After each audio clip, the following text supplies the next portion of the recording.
Traffic is a problem in the Seattle area. As a team, we were tasked by the Seattle Department of Transportation to tackle this problem, and in the next several minutes, we will discuss possible solutions to the congestion issues in the Seattle metropolitan area. As you can see from the diagram, calling it an issue is an understatement.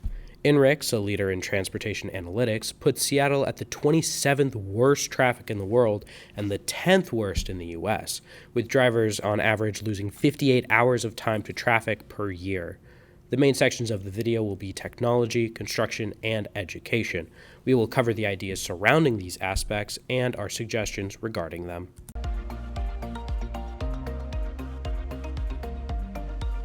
While Seattle may have some of the worst traffic in the entire country, its implementation of smart transportation technology is one of the best. A research paper by Debnath and colleagues suggests that there exists a correlation between the implementation of smart technologies in transportation infrastructure and the efficiency of a transportation system. The study found Seattle to be the second smartest city in terms of transportation, and some of the key features that set Seattle apart are its use of real-time adaptive traffic signals, variable speed limit control systems on highways and freeways, and live vehicle tracking for public transportation. While all of this is great, the statistics show that these have not decreased the traffic in Seattle. At the same time, there's one technology that has been shown to drastically reduce traffic in large metropolitan areas, and that is the tolling of roads. The best example of this is London, where in 2003, drivers began having to pay a flat fee to enter central London on weekdays from 7 a.m. to 6 p.m.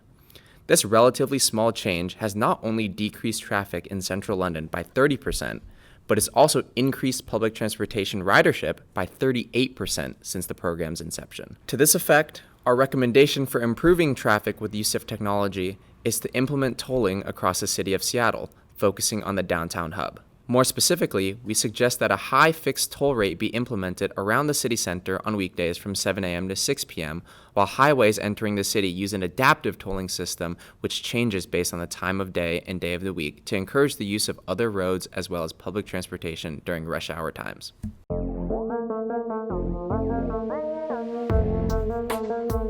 Contrary to popular belief, a recent UC Davis study suggests that expanding freeways would actually make traffic worse.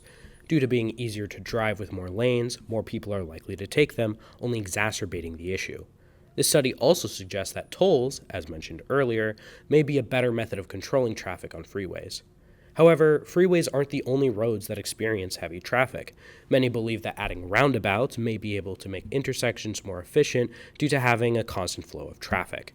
This belief was argued against by author and informational YouTuber Austin McConnell, who, citing sources such as MoDOT, NYS.dot, FHWA, and IIHS, concluded that oftentimes, due to many factors ranging from cost, detours, and individual intersections, that roundabouts are simply too laborious to be worth it. Both of these kinds of construction would also cause massive delays, forcing drivers to take detours that will only cause more congestion.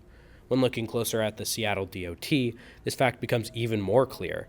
Currently, the SDOT has nearly 60 projects going on, ranging wildly in size and cost. Everything from adding bike lanes to expanding the network for public transit. At this time, expecting them to take on any more large-scale projects with the size of their budget is absurd. For now at least, adding more construction will only cause more issues, so our recommendation is to not commit to any at this time.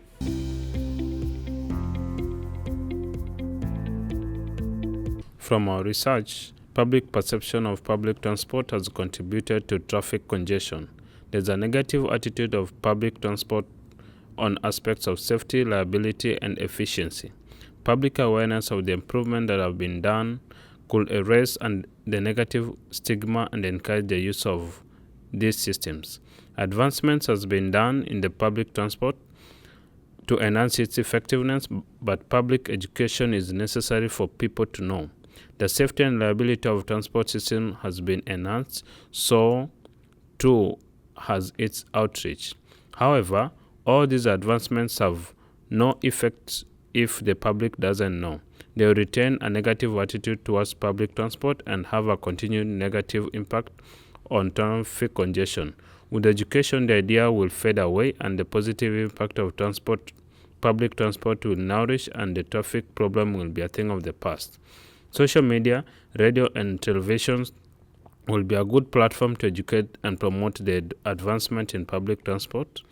These platforms are easily accessible by the people of Seattle, and they will be the most efficient means to promote public transport.